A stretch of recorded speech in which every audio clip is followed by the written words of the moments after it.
a basic recipe for deviled eggs. So I've already boiled my eggs, peeled them, show you a quick clip of what that looked like, at least for the peeling process. Add a little bit of baking soda to the water to help make it a lot easier to peel the eggs.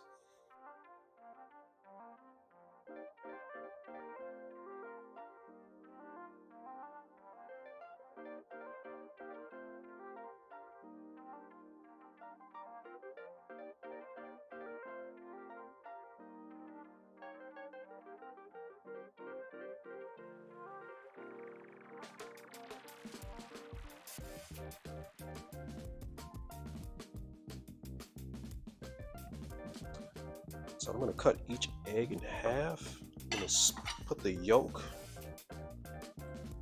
contents in a bowl, because that's what's going to be the filling for the deviled eggs.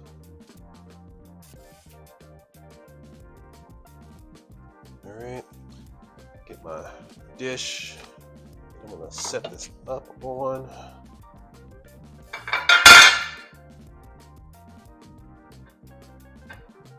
That one's a little raggedy, but it is okay.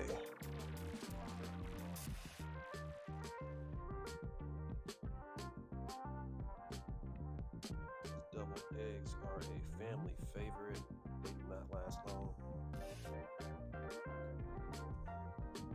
it gets to a point where my kids actually argue and fight over the last deviled eggs. They will watch each other and see how many deviled eggs someone has had and keep tabs because they want everybody to have more than them. So yeah, it's always a treat, especially around the holidays. I make it on almost every Thanksgiving that I cook. I make these deviled eggs. I make them a few times throughout the summer if I have a little cookout or something.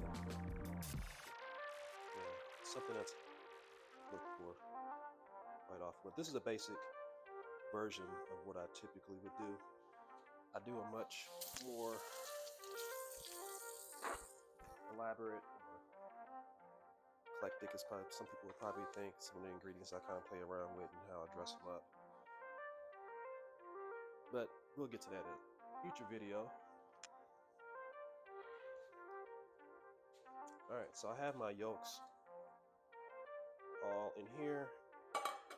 So I have mayo, some relish, a little mustard.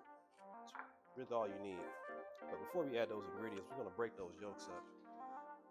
Get them almost crumbled. Use a potato masher.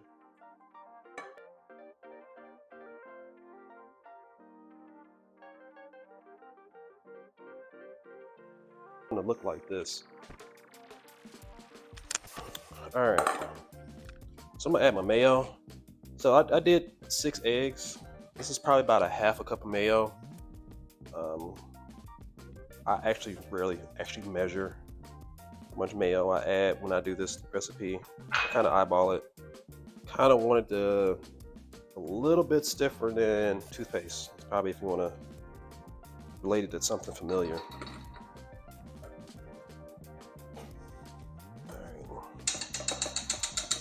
And actually,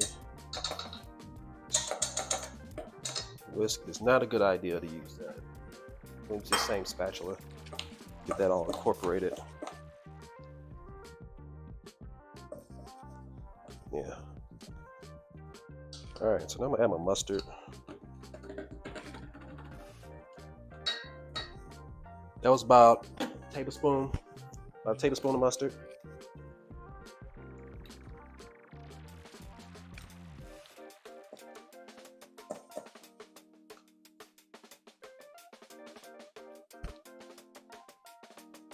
All right, I'm gonna add probably about a tablespoon of sweet relish.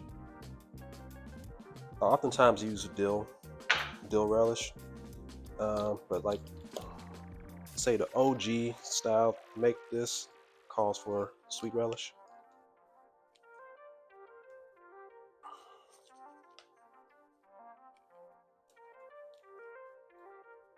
Okay. Just add a little salt and pepper to taste.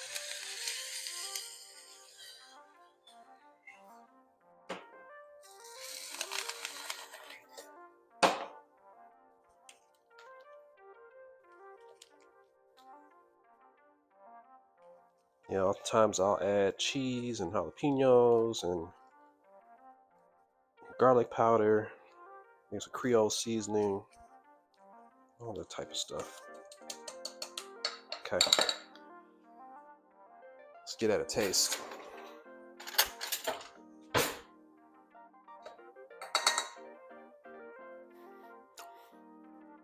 Oh yeah, spot on. All right, so we're gonna put this in a bag so that we can pipe this right into the eggs.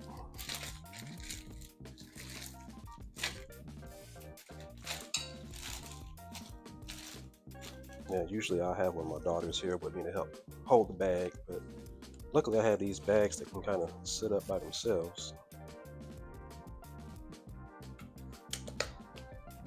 It's a lot easier.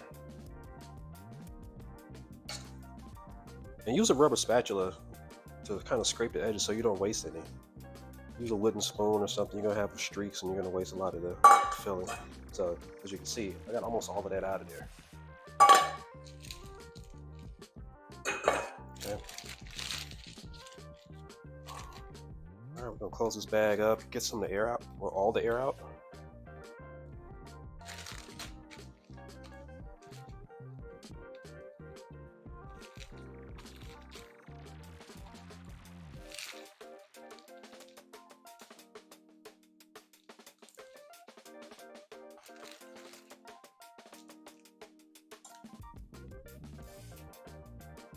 Cut the corner off.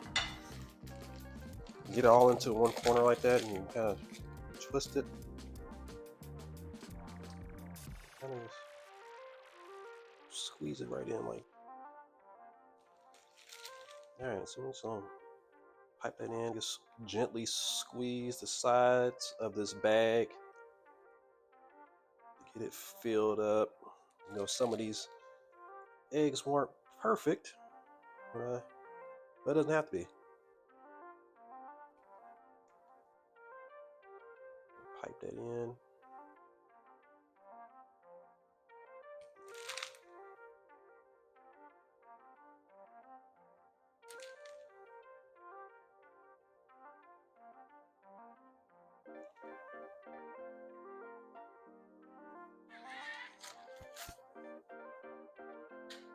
All right, so what I typically do, normally I would do green olives.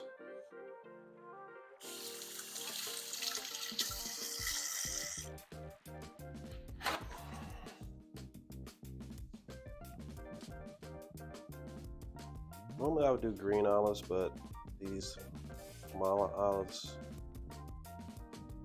are kind of what I had on hand, so put an olive right on top of each one.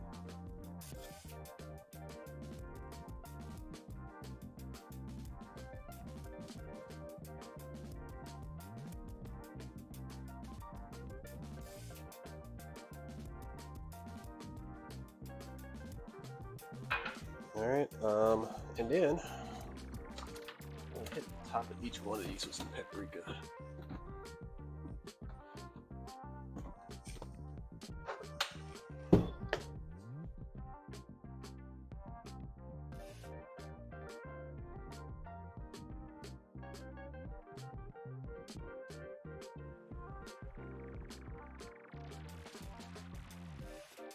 I like a lot of paprika, so I'm a little generous with it. The smoked paprika.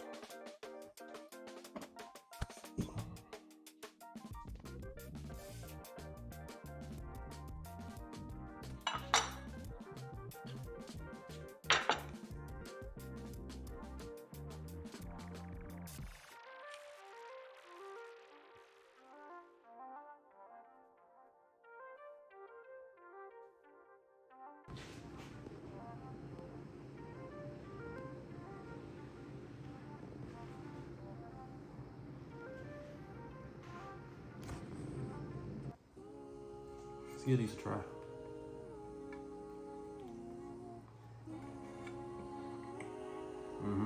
Yep, that's what's up.